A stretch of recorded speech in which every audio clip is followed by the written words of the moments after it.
Boa tarde, pessoal. Hoje é quarta-feira, né? Dia 11 de novembro. E hoje nós vamos ter 3 aulas, mas somente 2 vídeos para assistir. Vou explicar, tá? Primeiro a gente vai ter aula de história agora, né? Que eu vou botar, o gabarito já tá lá na plataforma. E a gente vai gravar agora a aula de história da 207 até a 215, ok? Vou explicar essa parte. A aula de artes, eu vou deixar para vocês lá naquela aba de atividades, um vídeo do YouTube que fala sobre a arte africana. Vocês precisam assistir o vídeo, né, para que vocês possam ver como é a arte africana. Nesse vídeo tem vários artistas antigos, modernos, atuais, bem atuais, mas vocês vão ver o estilo de arte que é feito na África, certo? E aí eu vou querer que vocês, com o material que vocês tiverem em casa, tá? Eu não quero que ninguém saia para comprar nada disso. O material que vocês tiverem em casa. Se vocês só têm lápis e canetinha, faz com lápis e canetinha. Se tiver tinta e quiser fazer com tinta, muito legal, tá? Se vocês quiserem fazer uma escultura de massinha, porque ela também tem escultura, pode ser também. Se quiser usar argila, pode usar também.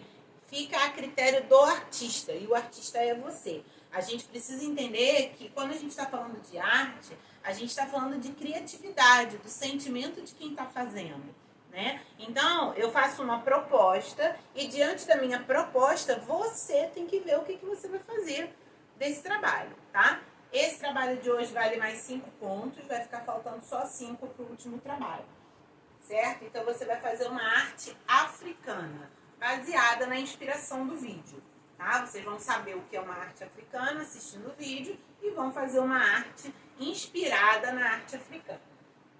Em português, eu vou deixar o gabarito na plataforma e eu vou querer que vocês façam os exercícios do C3 de 95 a 109. Por que eu não vou gravar vídeo? Porque é só exercício, não tem nada de matéria nova nessas páginas. É só aqueles exercícios de para casa, hora de chegada, aquele finalzinho de múltipla escolha, então vocês vão fazer o exercício. Combinado? Então vamos agora para a aula de história, certo? A gente está falando de meios de comunicação, viemos caminhando ao longo do tempo e chegamos agora então na internet. Né? A internet é tão importante na vida da gente, mas será que todo mundo tem acesso à internet? Será que a internet ela é democrática? Será que a internet é segura?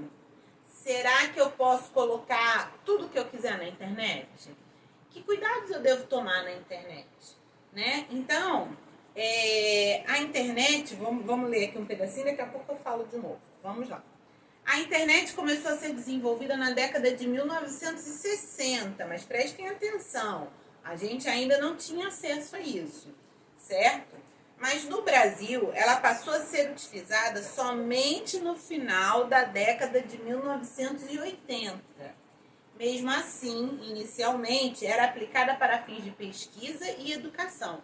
Então, só grandes empresas e grandes faculdades tinham acesso à internet, né? Pobres mortais como nós não tínhamos acesso à internet.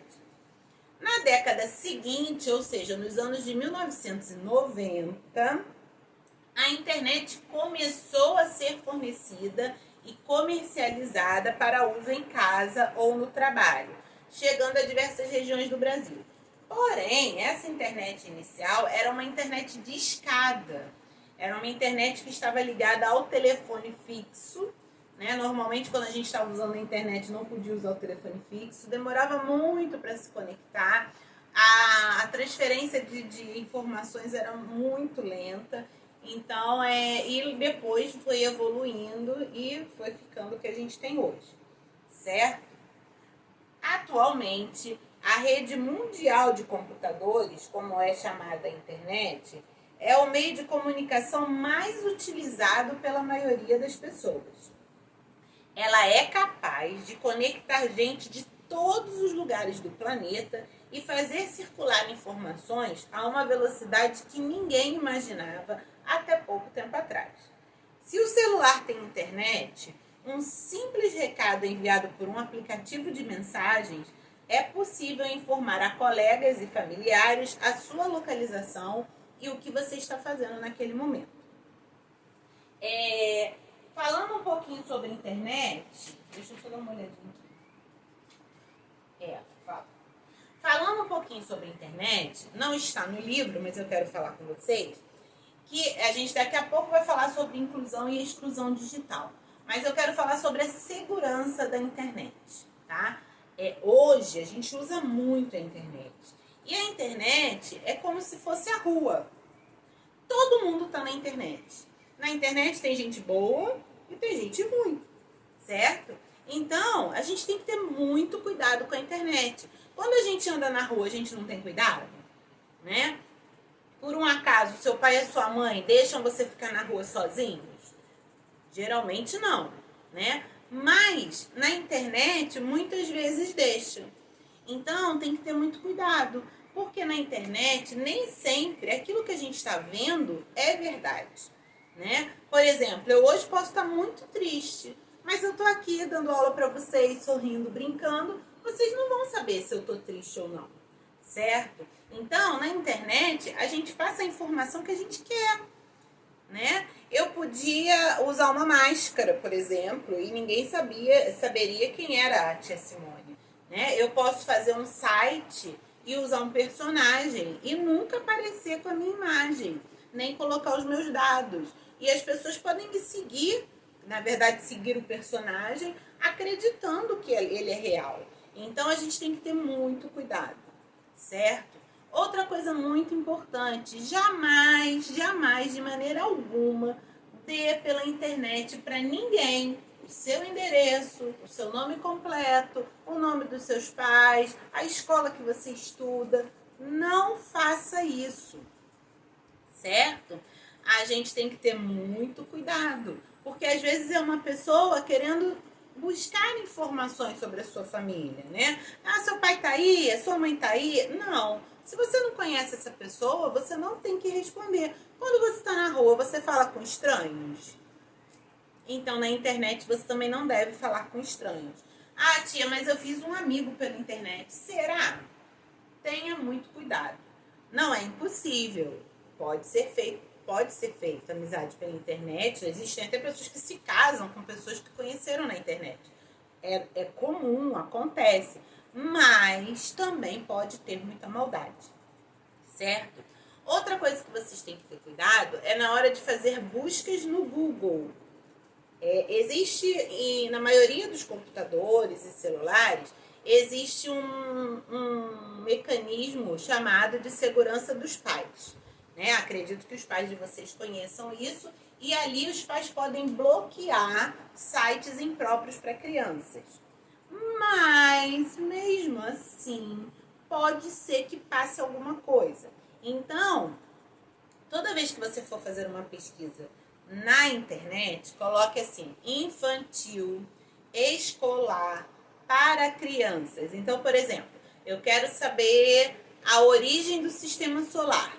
A origem do sistema solar para crianças. A origem do sistema solar infantil. A origem do sistema solar escolar. Essas palavras vão ajudar que as informações venham para você de uma forma mais filtrada, certo? Outra coisa é saber de onde se copia a informação. Por exemplo, muita gente usa a Wikipédia, certo? Que é muito famosa na internet. Só que lá, cada um pode entrar e colocar lá o que quiser. Então, por exemplo, eu posso entrar lá na Wikipédia, colocar uma foto disso aqui e colocar do lado. Isso é um abacaxi. A gente planta a tampa e depois de 6 meses nascem os abacaxis azuis. Posso. Ninguém vai dizer que não é. Certo? Ah, mas aí, tio, eu posso entrar lá e falar assim, isso é mentira. Ah, tudo bem. Você fala que é mentira, eu falo que é verdade, e quem é que tá com a razão? Então, procurem um site confiável. Um site de uma instituição confiável, como eu falei para vocês no caso da Câmara, né? Naquele tem .gov, então é o site oficial do governo. Então, aquele é confiável, certo?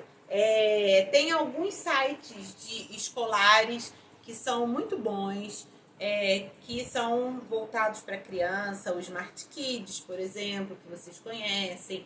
Tem o Info Escola, o Brasil Escola, que são sites de informações confiáveis, certo? Quando vocês ficarem mais velhos, aí vocês vão procurar sites de universidades, artigos científicos. Porque, por exemplo, alguém pode ir para a internet, como já teve muitos casos, né? Agora, na pandemia, por exemplo, falar que para o coronavírus é só tomar chá de casca de alho. Qual é o embasamento científico que existe nisso? Né? Então, a gente tem que ir para a internet pesquisar, sim, mas pesquisar coisas confiáveis, né? Um embasamento científico, um artigo científico, uma pesquisa feita por uma universidade séria. Então, tenham muito cuidado com a internet. Combinado? Principalmente nesses jogos online, porque nos jogos online entra qualquer pessoa com qualquer nome. Então, não dê informações sobre você, sua família, sua casa nesses jogos.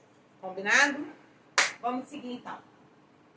Aí o livro vai falar sobre a inclusão e a exclusão digital, que está sendo um grande problema nessa pandemia, porque deixou mais evidente a diferença entre as pessoas que têm acesso à internet e a grande parte de pessoas que não têm acesso porque não tem dinheiro para pagar uma internet. A internet ela é paga, ela não é pública. Então, se você estuda numa escola pública, né, e você não paga escola, você não tem dinheiro para pagar escola, provavelmente você também não tem dinheiro para pagar uma internet, certo? Então, se você estuda numa escola pública, como é que você vai ter aula remota se a internet é paga? Faz sentido? Não faz sentido. Se eu não pago escola, como é que eu vou pagar a internet para ter aula? Então, muitos alunos estão sem aula, porque não estão tendo acesso à aula. Não que os professores não estejam dando aula, os professores da rede municipal estadual estão dando aula, só que muita gente não tem acesso a essas aulas, né? Então, e muita gente também perde o interesse por essas aulas por terem muitas dificuldades para terem o acesso, certo? Então, assim, claro, a gente tem histórias de meninos que foram para frente de uma loja para usar a internet no celular, mas tem gente que não tem nem o celular, né? A gente tem que pensar que existe no Brasil e no mundo inteiro pessoas em situação de pobreza extrema, que não tem o que comer, imagina um celular, né? Então, nesse ano foi um ano que aumentou essa diferença entre as pessoas que podiam assistir a aula e as pessoas que não podiam assistir a aula. Por exemplo, no ano que vem vai ter Enem, que é a prova para ingresso na faculdade. As crianças, né, os adolescentes que fazem ensino médio e que têm condições de ter aulas online, estão tendo aula e se preparando para o Enem.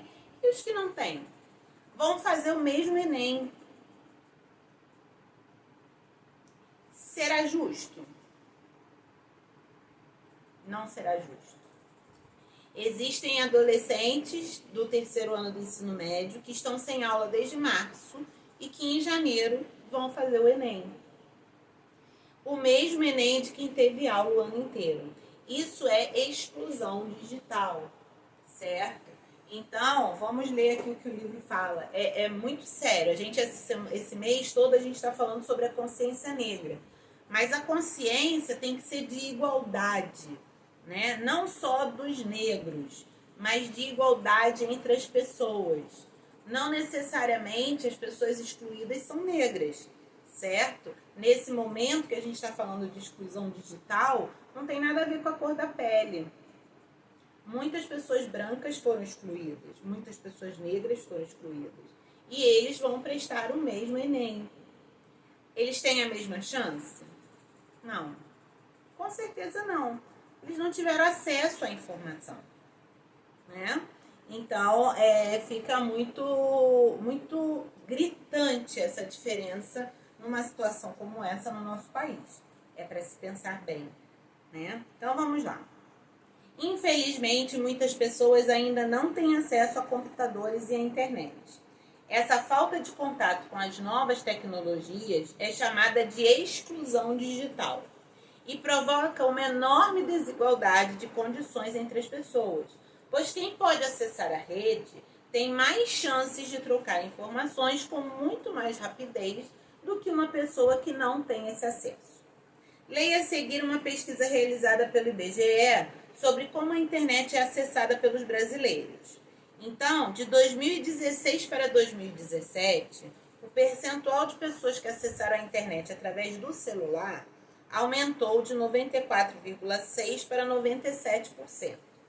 E a parcela que usou a televisão para este fim subiu de 11,3% para 16,3%, até porque aumentou a venda de Smart TVs, né?